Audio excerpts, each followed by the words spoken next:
tulad ng puno na galing sa binhi. Ang mga dakilang gawa'y namumula sa guni-guni.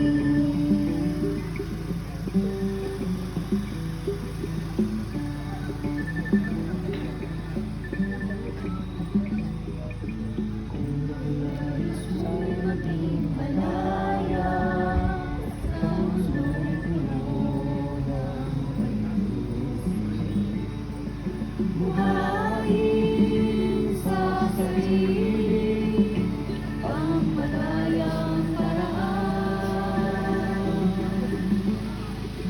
At sa araw-araw na pakikitungo sa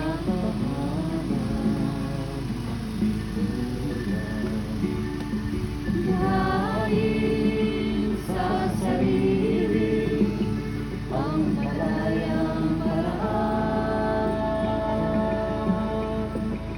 kaya mong isipin, kaya mong gawin. Sa isang hakbang lamang at ika'y makakarating. Tulad ng puno na galing sa binhi, ang mga dakilang gawa'y nagmumula sa guni-guni.